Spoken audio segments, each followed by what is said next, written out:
नमस्कार मु रत्नाकर के न्यूज ओडिशार आउ एक कार्यक्रम को आपण मानकु स्वागत करुछि। मु वर्तमान रही गंजाम जिला बेलगुंठा ब्लॉक अंतर्गत जहाँकि उत्तर घुमुसर बनखंडर कंटेईपल्ली वन सुरक्षा समिति निकट रही। मु वर्तमान रही कंटेईपल्ली जंगल रही। आपण ए सब दृश्य देखिले भाभी पारुथिबे आमे काहेकि जंगल भितरु ए दृश्य आपन को देखेबाकू चाहिलु जेहेतु आगो को खरा दिन आसुची एबेठू जंगल रे निया लागिबा गोटे आशंका सृष्टि होईची।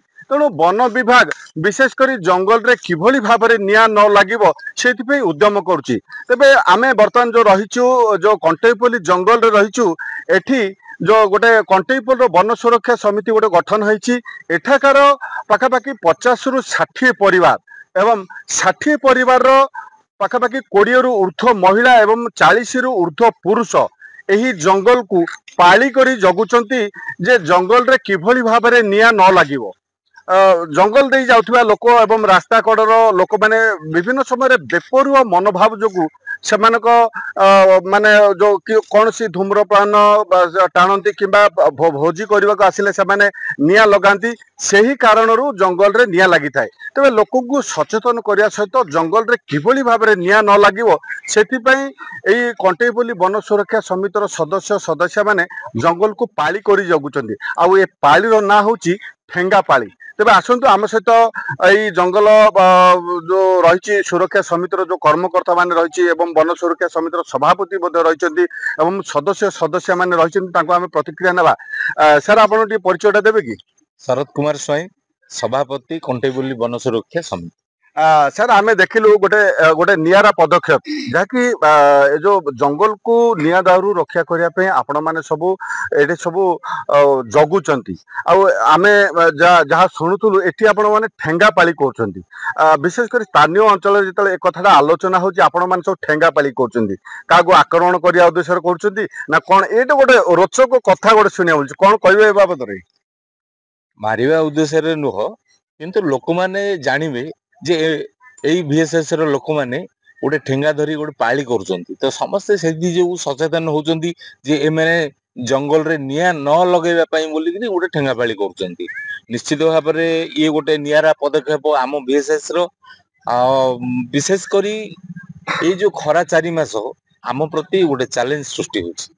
तो सेही चैलेंज को आमर VSS रो सभ्या माने केबे भी पछगुंचा देई नाहंती एवं समस्तंकर विशेष करी महिला मानकर पार्टिसिपेट अधिक रहउची एवं पुरुष मानकर मध्य समस्तंकर गोटे आग्रह रे आमे ए जंगल को निया दारू मुक्त करूचु एवं सफल मध्य होउचु जोटा कि विभिन्न महल रे आमर VSS को प्रशंसा रो सुओ छुटुची। तेरे प्रशंसार शो छुटी जहाँकि जो वन संरक्षण समितिर पुरुष और महिला माने निरंतर भाव में जंगल को जगी आसुचंदी। तेरे आप देखुथिबे जड़े माँ भी जड़े एठी ठिया होइचंदी तांको हम पचारिया माँ आपण एठी भी जंगल जगिबा को आसुचंदी एई हाथ रे ठेंगा धरचंदी? हां हां हां आउची जगुची जाउची के निया लगेले गाली करूची लगन बोलची आ कोन ताको छाड़वार के होची कि छाड़ीबो।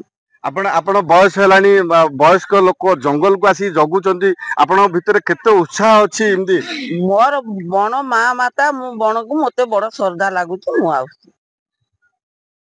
बण को खुशी लगुच सी आम सहित अच्छा आज जड़े स्थानीय बासिंदा अच्छे आज्ञा कौन कहे ये जो जंगल को सुरक्षा कर गोटे अभिनव प्रक्रिया वन विभाग जंगल को सुरक्षा करने दायित्व नौ आपण मैंने दायित्व नौ कौन फरक कौन अनुभव कर आमर लोकल जंगल रे निया न लगे आम सब चेष्टा करूँ। आ जने भाई अच्छे भाई कौन कहे आप जंगल जगिया केमती कौन सब जगुचंदी? हमें बीड़ी सिगरेट के लगेबनी एवं ठेंगा पाली करी जगिरु आ का समस्त मना करू जे बीड़ी सिगरेट लगांदु नाही आ जगिके निया न लागिबो केमे सेटा देखु। गोटे भय भी रहिबो जे महिला माने आसिकी पाली करिगिरी ठेंगा पाली करिगिरी भी जगुचंदी समस्त को सचेतन करा जाउची जे बाटोई हाटोई बा बनभोजी करबा को जो माने आसुचंदी से मानु को जाउची जे भोजी करो आराम से जाओ किंतु निया लगांतु नाही।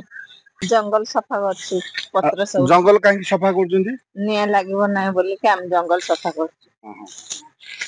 ଏମିତି ଆପଣ ଘର କାମ କେତେବେଳେ କରୁଛନ୍ତି, ଏଇଠି କେତେବେଳେ ଆସୁଛନ୍ତି? घर काम सकाळୁ सरेକି ଆମେ 8ଟା ବେଳୁ ଆସୁଛୁ, ସନ୍ଧ୍ୟା 5ଟାରେ ଯାଉଛୁ। ଘଟଣା ଧରି ଆସି ଏଠି ଜଗୁଛୁ। ତେବେ ଆପଣ ଶୁଣୁଥିଲେ ଏଠି ଯୋଉ ମା ମାନେ ଅଛନ୍ତି ସେମାନେ ଘରୁ ଖାଇବା ନେଇ ଆସୁଛନ୍ତି, ଯାହାକି କୁହାଯାଉଛି ଘରୁ ଘଟଣା ନେଇ ଏଇ ଜଙ୍ଗଲ ଭିତରକୁ ଆସୁଛନ୍ତି। ଯେମିତି ଚାଷ କାର୍ଯ୍ୟ କଲେ ମହିଳା ଏବଂ ପୁରୁଷ ଚାଷୀ ମାନେ ନିଜ କ୍ଷେତକୁ ଯାଆନ୍ତି ଏବଂ କ୍ଷେତରେ କାମ କରନ୍ତି ଏବଂ ସେଠି ହିଁ ଖାଆନ୍ତି ଏବଂ ସେଥିରେ ତାଙ୍କର କିଛି ସ୍ୱାର୍ଥ ବି ଥାଏ। ଏଠି ବି ସ୍ୱାର୍ଥ ଅଛି, କିନ୍ତୁ ଏ ସ୍ୱାର୍ଥ ଗୋଟେ ନିଃସ୍ୱାର୍ଥପର ସ୍ୱାର୍ଥ। ସାମୂହିକ ବିକାଶ ପାଇଁ, ଜଙ୍ଗଲ ସୁରକ୍ଷା ପାଇଁ ଏମାନେ ନିଃସ୍ୱାର୍ଥପର ଭାବରେ ଏମାନେ ପାଳି କରି ଆସନ୍ତି ଏବଂ ଜଙ୍ଗଲ ବି ଜଗନ୍ତି। ଆମ ସହିତ ଅଛନ୍ତି ଆଉ ଜଣେ ମା ଅଛନ୍ତି। ମା, କଣ କହିବେ, ଆପଣ ମାନେ ସବୁ କେତେ ବର୍ଷ ହେଲା ଏମିତି ସବୁ ଜଙ୍ଗଲ ସୁରକ୍ଷା ଦାୟିତ୍ୱ ରହିଛନ୍ତି? ଦୀର୍ଘ 6 ବର୍ଷ ହେଲାଣି, 6-7 ବର୍ଷ ହେଲାଣି। ଆଉ ଘର କାମ କେତେବେଳେ କରୁଛନ୍ତି, ଜଙ୍ଗଲକୁ ଆସିକି କେତେବେଳେ ଯାଉ? ସକାଳୁ କାମ ସବୁ ସାରିକି ଆସୁଛୁ, ପିଲାମାନେ ଟ୍ୟୁସନ ସ୍କୁଲ ଯାଉଛନ୍ତି, ତାଙ୍କ ଦାୟିତ୍ୱ ବୁଝିକି ସବୁ ଆସୁଛୁ ଜଙ୍ଗଲକୁ। ଏଇ ଯୋଉ ଜଙ୍ଗଲ କଲେ କଣ କିଛି ପାରିଶ୍ରମିକ ପାଇବାକୁ ପଡୁଛି ନା ଏମିତି ସ୍ୱଚ୍ଛାକୃତ ଭାବରେ ଆପଣ ସ୍ୱଚ୍ଛାକୃତ ଭାବରେ। ଜୀବନ ଜଙ୍ଗଲ ତ ଆମ ଜୀବନ, ଜଙ୍ଗଲ ବିନା ତ ଆମେ ବଞ୍ଚି ପାରିବାନି ନା। ଏଇ ଖରା 4 ମାସ ଆମେ ତାଙ୍କୁ ଜଗିବାକୁ ପଡିବ। ସବୁ 12 ମାସ ତ ଆମେ କରିପାରିବାନି, ବର୍ତ୍ତମାନ ଆମେ ଖରା 4 ମାସ ଜଗିଦେଲେ ଜଙ୍ଗଲଟା ଠିକ ହେଇଯିବ। ସେଥିପାଇଁ ଆମେ ଆମ ନିଜ ଇଚ୍ଛାରେ ଆମ ଜଙ୍ଗଲକୁ ଆମେ ରକ୍ଷା କରିବାକୁ ଆସିଛୁ। ଆପଣ ଶୁଣୁଥିଲେ ମା ମାନଙ୍କର କିଭଳି ଭାବରେ ପ୍ରତିକ୍ରିୟା। ନିଜ ସ୍ୱଇଚ୍ଛାରେ ସେମାନେ ଆସନ୍ତି, ଜଙ୍ଗଲ ଜଗନ୍ତି ଏବଂ ଠେଙ୍ଗା ପାଳି କରି ଜଙ୍ଗଲକୁ ସୁରକ୍ଷା ଦିଅନ୍ତି ଏବଂ ଜଙ୍ଗଲକୁ ନିଆଁ ଦାଉରୁ ରକ୍ଷା କରିବା ପାଇଁ ସେମାନେ ବିଶେଷ ଭାବରେ ଯତ୍ନବାନ ହୋଇଥାନ୍ତି। ଯେହେତୁ ଆଗକୁ ଖରା ଦିନ ଆସୁଛି, ସେଥିପାଇଁ ଏ ଯୋଉ କଣ୍ଟେଇପଲ୍ଲୀ ବନ ସୁରକ୍ଷା ସମିତି ଏବଂ ଏ ଗାଁର ମହିଳା ଏବଂ ପୁରୁଷମାନେ ଏ ଯୋଉ କାର୍ଯ୍ୟକଳାପକୁ ନେଇ ସ୍ଥାନୀୟ ଅଞ୍ଚଳରେ ଏବେ ଏମାନଙ୍କୁ ପ୍ରଶଂସା କରାଯାଉଛି। ଭଞ୍ଜନଗରରୁ ରତ୍ନାକର ସାହୁ।